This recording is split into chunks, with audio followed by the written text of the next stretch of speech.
Obézni redditori, ktorí schudli, čo vás prekvapilo najviac? Teraz mi je stále strašne zima. Už si v zime nevystačím len s mikinou. Potrebujem tričko s dlhým rukávom na to svear a ešte veľký kabát, aby som sa aspoň trochu zohriala. Konečne chápem, prečo ľudia nosia toľko vrstiev. Neviem, či by sa každá z týchto vecí dala označiť sama o sebe za prekvapivú, ale dokopy priniesli obrovské zlepšenie kvality života. Lepšie som spal, lepšie sa mi dýchalo, zlepšila sa mi nálada a bolesti ustúpili. Prestali ma bolieť kolená, dokázal som sa postaviť zo sedenia na zemi bez toho, aby som sa musel prevalovať nabok. Jednoducho som vstal. Depresia zmizla, úzkosť zmizla, sociálne fóbie zmizli aj svalové krče v hornej časti chrbta.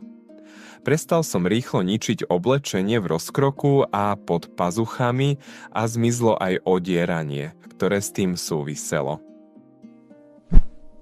Teraz vládam nárazy bez toho, aby som sa hneď doškrabal do modrín, malé škrabance a uštipnutia od komárov už nekrvácajú nekonečne dlho.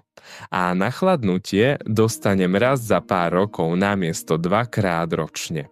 Asi najväčším prekvapením bolo, koľko bolesti som zrazu necítil len pri obyčajnom pohybe. To je na tomto najlepšie. Ako málo toho v skutočnosti potrebujem zjesť v porovnaní s tým, koľko som mala pocit, že dokážem zjesť. Toto je moja najväčšia prekážka. Som zvyknutá jesť, kým nie som síta, často až príliš síta. Začala som obmedzovať množstvo jedla a je ťažké nevrátiť sa k zvyku dojesť všetko, čo som si pripravila. Napríklad šalát, sendvič alebo čokoľvek iné. A potom si ešte hľadať niečo, čím sa dorazím, aj keď sa už po jedle cítim spokojne. Pracujem na tom, aby som si znovu spojila mierny pocit hladu s vedomím, že si jedlom pomaly neubližujem.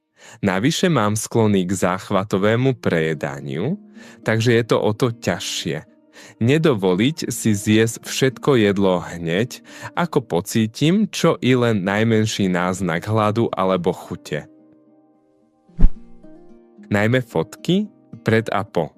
Neuvedomíš si, aký si vlastne obézny lomka obézna, kým neschudneš a nevyzeráš 10-krát lepšie. Keď som sedela na tvrdých stoličkách alebo laviciach, cítila som, ako sa mi stavce dotýkajú toho, na čom sedím. Bolo to veľmi zvláštne si na to zvyknúť a tiež to, že mi je veľmi ľahko zima. Schudol som z 230 na 175 libier. Alkohol na mňa teraz pôsobí oveľa rýchlejšie. Jeden môj kamarát mal rovnaký problém. Schudol 50 libier a potom si skúsil zahrať beer pong 7 osemín kapov a trafilo ho to oveľa tvrdšie, než čakal. Ten pocit, keď sa ráno zobudím a cítim sa dobre. Nie OK, nie len oddychnúť, ale naozaj dobre. Ako veľmi som nenávidel ľudí, ktorí ku mne náhle začali byť milí a bolo ich veľa. Moje deti so mnou nechceli byť pri tom, pretože som už nebol mäkký. Veľa vecí už povedali aj iní. A čo je nové?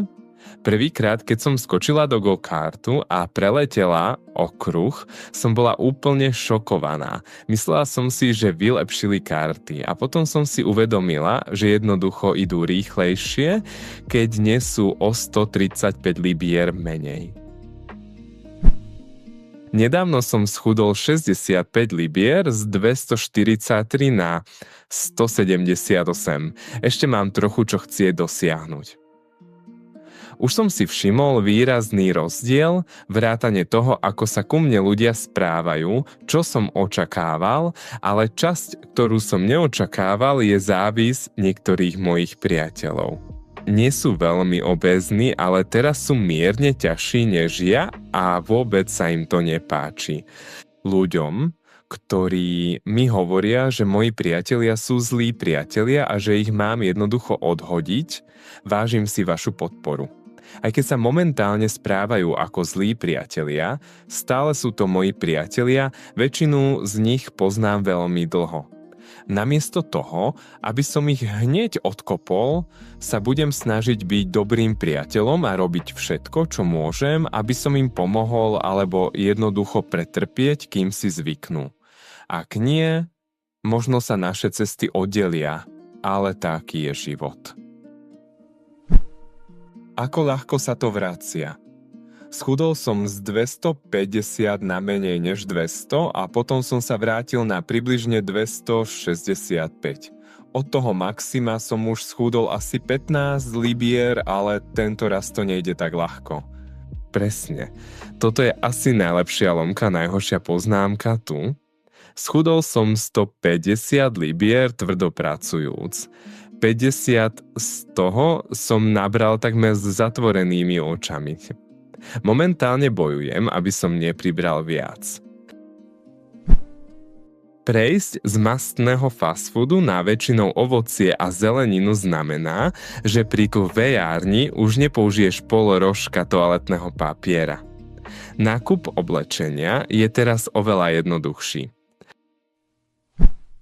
Momentálne sa snažím schudnúť, ale poviem vám, že len čítanie toho, čo tu píšete, je už veľmi užitočné.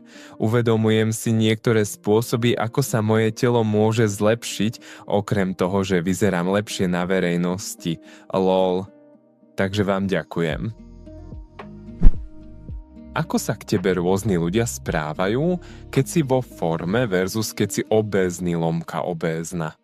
Muži aj ženy sa k tebe správajú s oveľa väčším rešpektom. Bolo to zvláštne si na to zvyknúť.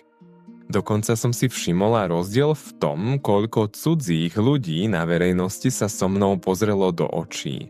Keď si obézna, sú ľudia, ktorí sa na teba ani nepokúsia pozrieť. Po schudnutí mi chvíľu trvalo, kým som prestala byť paranoidná, či nemám niečo na tvári. Moje príznaky astmy úplne zmizli.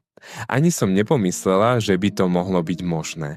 Bola som dosť na mizine a došiel mi Advair, preventívny inhalátor, ktorý stojí približne $300 za mesačnú dávku, zatiaľ čo záchranný inhalátor stál okolo $20.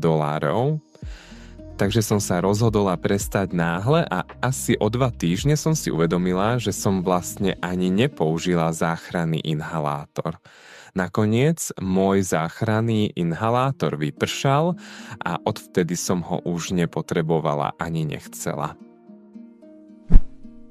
Boxerky sa prirodzene nezahýbajú na vrch, to je pohyb brucha. V zime mi je skutočne zima a v januári už nemôžem nosiť šortky. Môj penis sa zväčšil. Pri odpočinku sa už viac nepotím. Nebola som obézna, ale schudla som 30 libier, 150 na 120 a do ryti mám lícne kosti. Po schudnutí 125 libier som zjavne veľmi atraktívny a môj penis je asi o 2 palce dlhší. Nemôžem sa sťažovať, hoci stále som trochu v šoku, keď ma oslovujú dievčatá. Úplne ma to prekvapuje. Moje nohy sú hlúpo veľké od toho, že som niesol všetku tú váhu. Myslím, že moje lítka majú six-pack.